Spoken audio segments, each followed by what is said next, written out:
Hi guys, मैं हूँ रुमान और आज हम देखने वाले ओर्टेक्स होता क्या है। अब्राहम हिक्स के कई सारे लेक्चर्स में हमने देखा होगा कि अब्राहम हिक्स बोलते हैं कि ओर्टेक्स में रखी हुई चीजें आप जब अलाइन होते हो तो फिजिकल फॉर्म में आने लगती है। लेकिन हमें ये बात समझ नहीं आती कि ओर्टेक्स होता क्या है। सो एक्चुअली गाइस, ओर्टेक्स उसे कहते हैं जो एक इमेजिनरी बैंक या स्टोर रूम्स आप समझ सकते हो। और लेकिन गाइस, ओर्टेक्स उसे कहते हैं जो इमेजिनरी स्पेस है जिसका कोई वजूद नहीं है। कहते हैं कि वो एक इमेजिन में कहीं पर होती है। कोई इच्छा को, कोई चीज को आस्क करते हैं अगर हम और बार बार उससे कनेक्ट होने लगते हैं तो वो चीज हमारे ओर्टेक्स में आ जाती है। और फिर उसके बाद जब हम उससे अलाइन होते हैं तो वो चीज हमारे फिजिकल फॉर्म में आती है।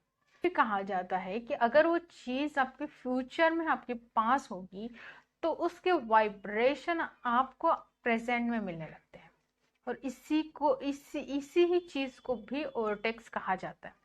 एक्चुअली ओर्टेक्स का रियल मीनिंग तो आज तक नहीं समझ में आया है, लेकिन ओर्टेक्स ये अब्राहम हिक्स के लैंग्वेज होने की वजह से या फिर मैं उनकी ही इनोवेशन होने की वजह से ओर्टेक्स को उन्होंने सिर्फ इसमें एक्सप्लेन किया है। उसी से हम ये समझ सकते हैं कि ओर्टेक्स का मतलब ही है कि एक स्टोर रूम जहां हमने अपनी इच्छाओं को रखा है। हम उससे अलाइन होने की कोशिश करते हैं या फिर उस चीज की जरूरत हमें होने लगती है सच में, तो वो चीज हमारे लाइफ में आने लगती है। कहीं मनी मैनिफेस्ट करना है, कोई चीज मैनिफेस्ट करना है या फिर कहीं रिलेशनशिप मैनिफेस्ट करना है तो वो भी ओर्टेक्स में होता है। जी हाँ, जब हम कोई चीज इमेजिन कर सकते हैं तो इसका मतलब वो चीज हमारे ओर्टेक्स में है। क्योंकि आप वो चीज को तब तक इमेजिन नहीं कर सकते, तब तक इमेजिन नहीं कर सकते जब तक वो चीज आपके फ्यूचर में आपको मिल चुकी है।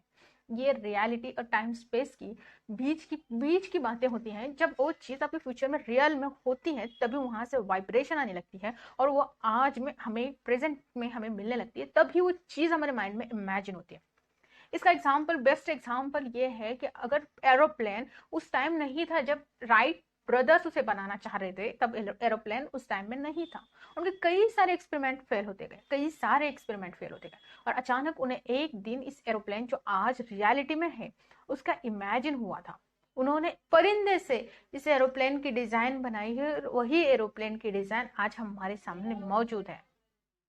क्या ये उस वक्त जब ये नहीं थी तो तब उन्हें कैसे पता चला कि एरोप्लेन सेम ऐसा ही होगा और इसी में से ही लोग ट्रैवल करेंगे हवा में से? ये उन्हें कैसे पता चला? वो कहीं ना कहीं कनेक्ट हो चुके थे अपने फ्यूचर में, अपने इनोवेशन के साथ, अपने बनाई हुई चीज के साथ। तब वहां से उन्हें बार बार ये चीजों के सिग्नल्स मिलते थे, बार बार वो इमेजिनरी फॉर्म में उनके तक पहुंचते थे, तब जाकर वो एरोप्लेन को क्रिएट कर सके। यही सेम हमारे साथ होता है गाइस। जब हम कोई चीज को इमेजिन कर रहे हैं तो कॉन्ग्रेचुलेशन, वो फ्यूचर में आपके पास आ चुकी है। कॉन्ग्रेचुलेशन, वो आपके साथ है। कॉमन कैलकुलेशन ये है इस ओर्टेक्स का। अगर कोई चीज आप इमेजिन कर सक रहे हो कि इतनी अमाउंट ऑफ मनी मुझे मिल रही है या फिर इतने अमाउंट ऑफ मनी मुझे चाहिए, अगर ये वांटिंग पे है ना गाइस, तो इसका मतलब है कि वो फ्यूचर में आपके पास है। इसीलिए आज आपको उसकी जरूरत हो रही है। इसीलिए आज आप उसको उससे अलाइन होने की कोशिश कर रहे हो। इसीलिए आज उसको मैनिफेस्ट करने की कोशिश कर रहे हो। अगर वो चीज आपके पास नहीं होती तो कभी इमेजिन में भी नहीं आती। ये बात याद रखो कि अगर आप इमेजिन कर रहे हो तो आप राइट पाथ पे हो, अगर वांटिंग में हो तो आप राइट पाथ पे हो, क्योंकि वो चीज है आपके पास फ्यूचर में। चीज आपको चाहिए, उसके पास जाने की कोशिश करो, उसे अलाइनमेंट में आने की कोशिश करो ताकि वो चीज आपके लाइफ में जल्द से जल्द आ जाए।